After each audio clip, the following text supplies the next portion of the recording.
Friday, and welcome to this week's news show. I am your host, Janae Hoffman. Mrs. Bass has been a fixture at Boone High for over 30 years. Boone TV's newest employee, Jason Mui, was able to catch up with her and has your teacher feature. Mrs. Bass has been a mainstay in the math department at BHS for 31 years. She has taught a variety of math classes and coached several sports at Boone. I became a math teacher because my family has always been involved in education. My dad was a teacher and then principal and superintendent. Both my grandmothers and aunts and uncles and my sister are all teachers. And I also just I really enjoyed school myself and just wanted to share my love of education with students. Mrs. Bass has seen the growth in technology have an impact on education. Technology has made the preparation for teaching a lot longer. It used to be that you came and you had your chalk ready, and now you have to have your projectors on, your computers on. I've spent a lot of time making my own website and making what I call Bass videos, using an app so that students can watch how to solve problems that are in our assignments. Throughout the years, Mrs. Bass has developed a strong strategy for engaging students. Connecting what we're learning to things that they've done in their own life. And for instance, we're working with sine and cosine graphs, and we refer to the heavy ropes down in the weight room and how the graphs and the ropes would make a similar type of motion. With teaching multiple math classes, there's bound to be a student that struggles with math. If a student's struggling, I will show them how to work the problems, and I will teach them another method. And the more methods that we can come up with and the more methods of explaining the material, the better it is. With over 3 decades of teaching, Mrs. Bass has made many memories at BHS. Teaching in 1984, the school was they just passed a bond issue and they were remodeling the old building, and I had to move from class to class, so I had 6 different rooms. And one of the rooms that I was in at one point was what was the old principal's office, and I had 25 desks in there, and we had to crawl over the desks to get into the seats. Many things have changed for BHS over the years, but one thing remains the same: Mrs. Bass and her ability to impact students. This has been Jason Mui from Boone TV. And now, here's Justin Elsner with a look back at this week's sports. Hello sports fans, thanks for tuning in to Boone TV Sports. I'm Justin Elsner. This past week was a busy schedule for Tortor Athletics. The wrestling team kicked off the week by hosting Winterset and Ballard for senior night. Tanner Frost was at the event and has your recap. This is Tanner Frost reporting from Boone's last home meet of the season.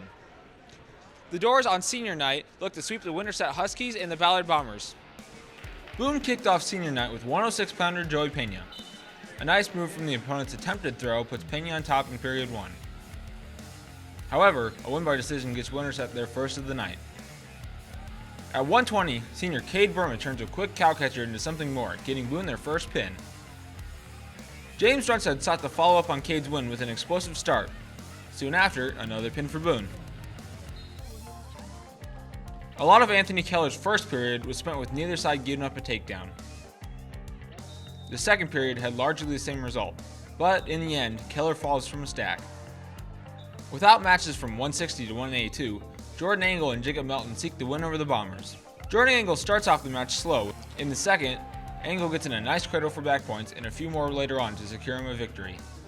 Heavyweight Jacob Melton gets Boone a forfeit, but the Tortos fall short in the first meet of the night. They take to the locker room to prepare for the Bombers. 113-pounder Braxton Wright started Boone off hot against the Bombers. Lots of top riding propelled Braxton to the first win.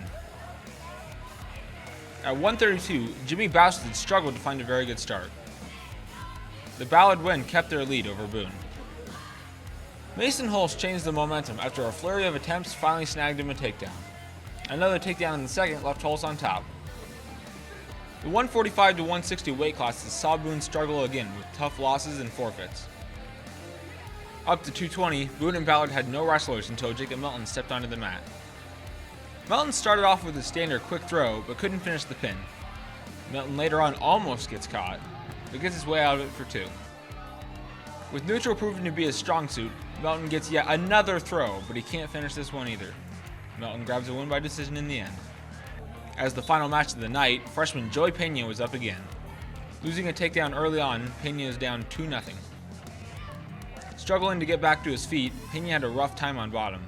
Another late escape provides the Bombers a win and thus ends the duel. Boone falls short once again, 14-30 in favor of the Bombers. Boone traveled to ADM this past Tuesday and looks to win big at the ADM tournament this Saturday. This has been Tanner Frost from Boone TV Sports.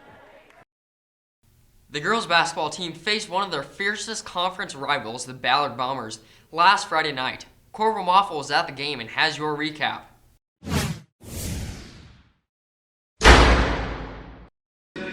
We're here in Huxley for this highly anticipated matchup between the 14th-ranked Boone Toradors and the 5th-ranked Ballard Bombers. The Toradors are seeking revenge as the Bombers beat them earlier this year. The first 2 minutes of the game were scoreless as it was a defensive showdown, but Ballard would score first from Taylor Larson's and one down low. However, the Toradors stayed with the Bombers with Claire Sandvik's production in the paint as the score was tied 6-6 after the first quarter. In the second quarter, Boone struck first this time with a mid-range jumper from Diana Slight. But on the ensuing drive, Ballard's Gabby Dowd hit a three from downtown, causing the Toradors and the Bombers to fight back and forth. And with just seconds remaining in the first half, and the Toradors up by one, Ballard's Gabby Dowd beat the buzzer from behind the arc to take the Bombers into the locker rooms up by 2, 21-19. After halftime, the Bombers started to pull away from the Toradors, but Boone's Caitlin Shado drove hard to the basket and drew the foul to keep the Toradors close. The Bombers outscored the Toradors 12-6 in the third quarter and led 33-25. But in the fourth quarter, Ballard extended their lead and Boone couldn't keep pace. The Bombers defeated the Toradors 51-34 and snapped Boone's remarkable 10-game winning streak. From Boone TV, I'm Corbin Waffle. The boys basketball team also took on the Bombers in Huxley last Friday night. Let's see how the team fared in this conference matchup.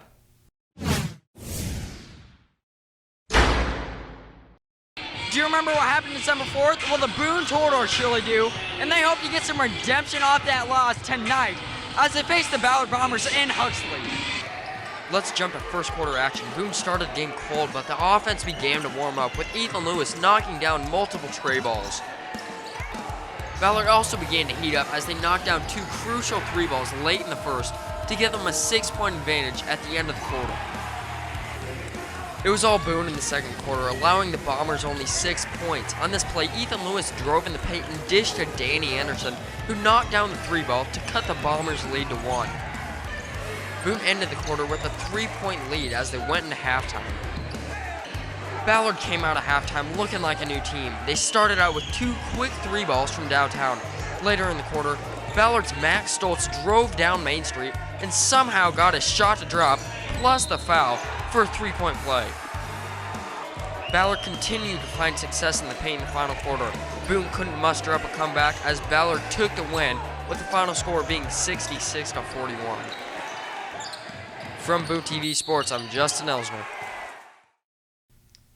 In other sports this week, the boys and girls basketball team pulled out a huge victory in Carlisle Tuesday night, and the swimming team went up against a tough opponent in the Roosevelt Rough Riders last Tuesday, which ended with a final score being 127-43 in favor of Roosevelt.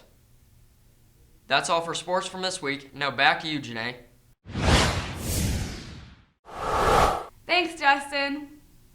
Our movie reviewing fellas sat down to watch Michael Bay's 13 Hours, The Secret Soldiers of Benghazi. Let's see how this thriller ranks on the explosion scale.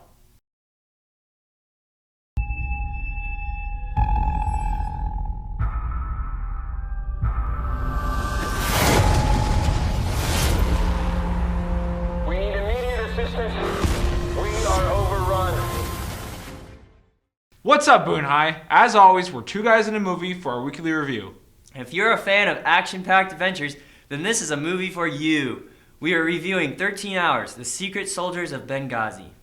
6 members of the Annex security team volunteer to go defend the U.S. consulate in Benghazi, Libya, from an intense attack by Islamic militants.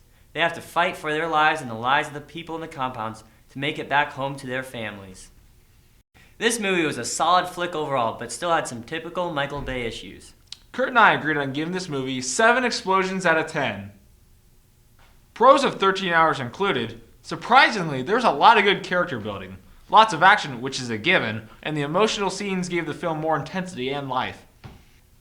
A few issues were that the movie was way too long for my taste, and some scenes were confusing, one in particular being in the ambassador's compound. I agree some parts were unnecessary or confusing at times, but the film portrayed the setting of Libya extremely well for the time period.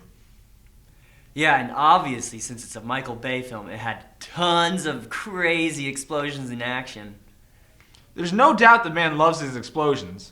I can't believe that all that action happened in 13 hours. This has been Two Guys in a Movie reviewing 13 Hours, Secret Soldiers of Benghazi, based off the novel of the same name. The film was released on January 15th, so go catch it in theaters while you still can. And have a great day, Boone High.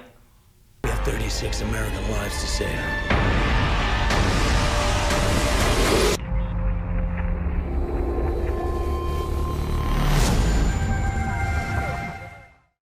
Great job, guys. Alex Carey has been scouring the internet this past few weeks in order to keep up with the latest trends. Here's Mr. Cool with What's Trending. What's up, party people? I'm DJ Alex Carey, and this is What's Trending. You guys smell that? It smells like a fine mix of grease, gristle, and yumminess. In the continued battle between fast food restaurants, Wendy's and Burger King engaged in some social media fisticuffs this past week. Wendy's sent out this tweet promoting their 4 for $4 deal. Burger King fired off a similar tweet stating 5 for $4 because 5 is better than 4. Oh, snap! But Wendy's shut down the Twitter tussle once and for all with this tweet response to Brittany G. Brittany asked Wendy's, "What are you firing back?" Wendy's responded with, "Edible food." The Super Bowl is now set, with the NFC champion Carolina Panthers set to take on the AFC champion Denver Broncos. These two teams have had quite the contrasting styles when it comes to the quarterback position. The Panthers have 6'5", 240-pound beast in my man crush, Cam Newton, dabbing his way to a historical season. On the other side, the Broncos have a future Hall of Famer, Peyton Manning, who is having an injury-plagued down year. This may be his last shot at a Super Bowl ring. Both teams lean on top-notch defenses. I'm predicting the Panthers take the dub, 34-27. And now, here are 5 items trending in 10 seconds. The new Suicide Squad trailer was released. Louis from One Direction is a father. Leonardo DiCaprio might actually win an Oscar. Netflix released its 2016 release dates. And did I mention Cam Newton is my new NFL man crush? Oh, yeah. That's it for this week. Please check back next week for what's trending. I'm out.